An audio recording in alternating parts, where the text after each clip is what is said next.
بسم الله الرحمن الرحيم الحمد لله رب العالمين والعاقبة للمتقين ولا عدوان إلا على الظالمين والصلاة والسلام على أشرف الأنبياء والمرسلين وعلى آله وصحابته أجمعين ومن تبعهم بإحسان إلى يوم الدين أما بعد فيا إخوتي الكرام السلام عليكم ورحمة الله وبركاته በያላችሁበት አላህ ሰላማችሁን ያብዛላችሁ አላህ ረህመቱን በረካውን ያወርድባችሁና ኢንሻአላህ ዛሬም እንደስተዛሬው ባል ሆይ አንዳንድ ስህተቶች አሉ እነሱን አስተካክላቸው ቤቱ ያማረ የሰመረ እንዲሆንልህ የሚለውን ፕሮግራም እንቀጥላለን ኢንሻአላህ።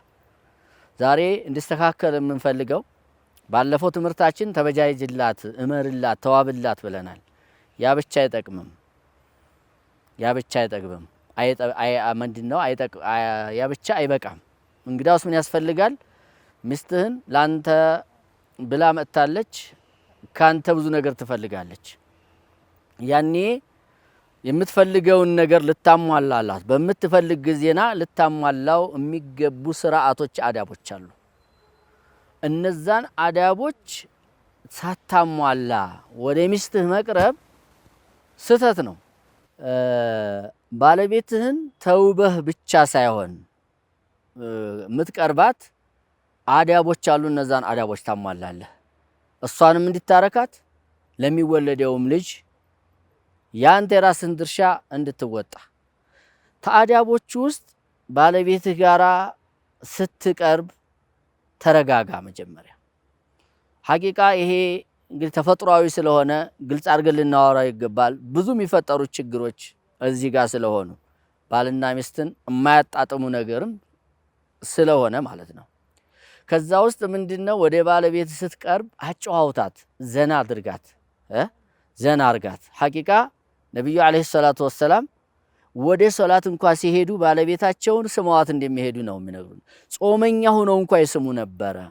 መሳሳም በእስልምና ውስጥ በባልና በሚስት መካከል ትልቅ የሚያፋቅርና መካከላቸው ያለውን ሪሌሽን የሚያስተካክል ነገር ነውና ከዛ ትጀምራለህ። አይደበቅም። ድብቁቆሽ ጥሩ አይደለምና ምናልባት ይሄ ሚዲያ ላይ ለምን ተወራ እንዳትሉን ጀዛኩሙላሁ ኸይራ። አይሻ ረዲየላሁ ተዓላ አንሃ በሴት አንደበቷ ምክር ስለሆነ ጠቃሚ ስለሆነ ታስተላልፈው ነበረ። እንኳን እኔ ወንዱ ማለት ነው፣ በተለይ ላንተ ለወንዱ። ስለዚህ ከዚህ ትጀምራለህ፣ ታዘናታለህ፣ እንደዚሁ ትስማታለህ። ድንገት ውጥት አይባልም። ሐቂቃ እሱ ጥሩ አይደለም። እሷ ሳትነሳሳ ፍላጎቷ ሳይመጣ አንተ የራስህን ስራ ብቻ ሰርተህ የራስህን ብቻ ፍላጎት አርክተህ መመለስ መፈለግ ስተት ነው።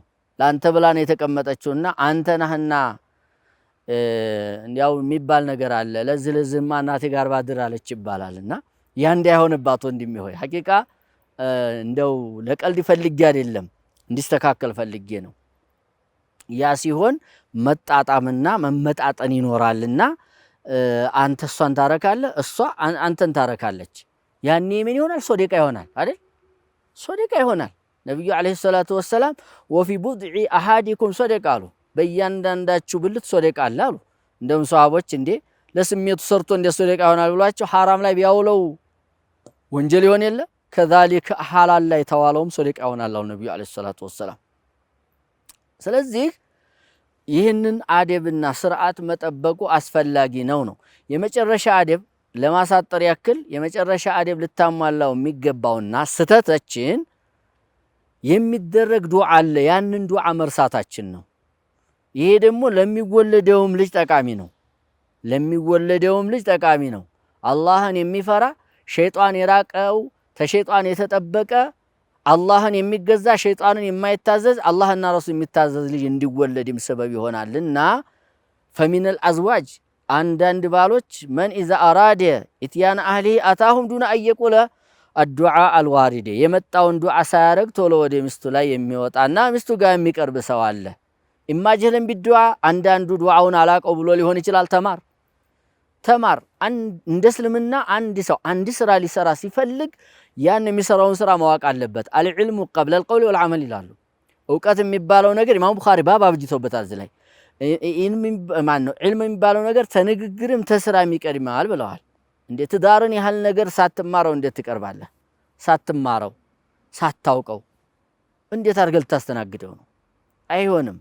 እኛ እኮ የእንስሳ ኑሮ ሳይሆን የምንኖረው የእንስሳ አካሃር ሳይሆን የምንሄደው እስላማዊ እሴቶችን ጠብቀን ስርዓቱን አሟልተን ነው የምናረገው ሁሉ የምናረገው። ሶደቃ ነው ከተባለ ሶደቃ ስርዓት አለው ማለት ነው እኮ።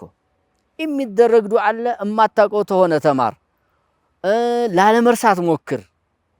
መጀመሪያ ላይ እንዳልኩት ተረጋጋ ያልኩት ለዚህ ነው።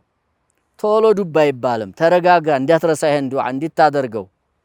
ወይ አንዳንዱ ምንም ደንታ አለመኖር ማለት ነው። ለዚህ ዱዓ ቦታ አለመስጠት፣ ይሄ ትልቁ ችግር ነው። ደግሞ በተለይ ይሄ ትልቅ ችግር እያወቀው ቦታ ታይሰጠው ተቀረ። ነብዩ ሰለላሁ ዐለይሂ ወሰለም ለአንተ አራያህ ነህ፣ ለቀድ ካነ ለኩም ፊ ረሱሊላሂ ኡስወቱን ሐሰና፣ በእርግጥም ለእናንተ በአላህ መላእክተኛ ጥሩ የሆነ መከተል አላችሁ። ግን ሸርጥ አድርጓል። ምን ይደረጋል? ሊመን ካነ የርጁላህ ወልየውመል አኺር ወዘከረላህ ከሲራ ይላል።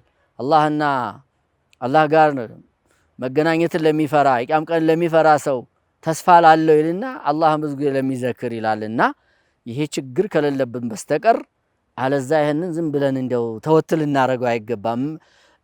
ቦታ ታንሰጠው መቅረት የለብንም። ቁል ኢን ኩንቱም ቱሂቡነ አላህ ፈተቢዑኒ ዩህቢብኩሙላህ፣ አላህን የምትወዱ ሆናችሁ እኔን ተከተሉ ይበላችሁ፣ አላህ የሚወዳችኋል በላቸው ብሎ ነብዩን አለይሂ ሰላቱ ወሰላም ለኛ እንዲነግሩ አድርገዋል። እንደውም ረሱልን አላህን የመውደድ መለኪያውም ይሄ ነው። ስለዚህ ቦታ እንስጠውና ይህንን ዱዓ እናድርግ። ይህን ታላረግ ወሃዛ ሚነ ተቅሲሪ ወልቁሱር ማሳጠር ነው። የልጅንም መብት አለማሟላት ነው። ልጆች እኛ ላይ ሐቅ አላቸው። ተሐቃቸው ውስጥ ቀድመን የምናገባትን ሴት መምረጥ፣ ለሴቱም እንደዛው መክራለሁ።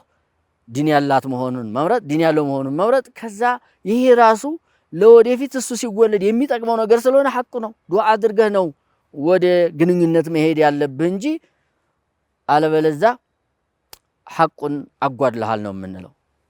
ኢዝ አነ ተርከሁ ሙኻለፈቱ ሊሱና፣ እሱም መተው የነብዩ ሱና መክለፍ ነው።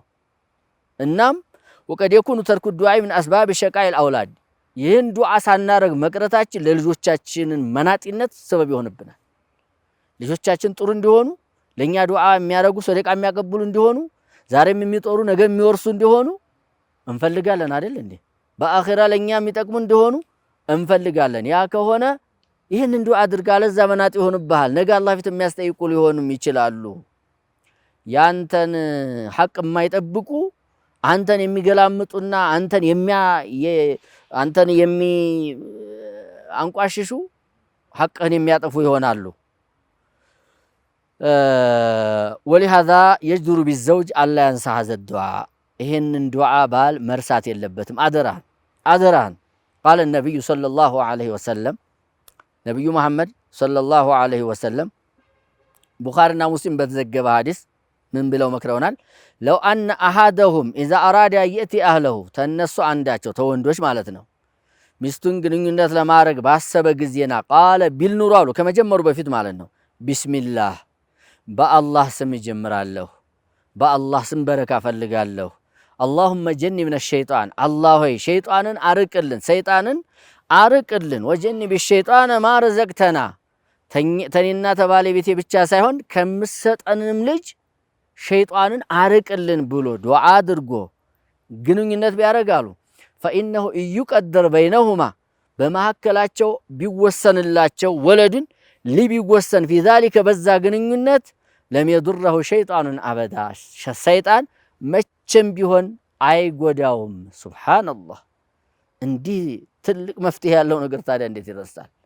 ልጃችንን አይጎዳውም። ነቢ ሰለላሁ ዐለይሂ ወሰለም ጥቅልል አድርጎ አይጎዳውም ነው ተምንም፣ በዛሂርም ሰውነቱ ላይም ጉዳት አያመጣበትም።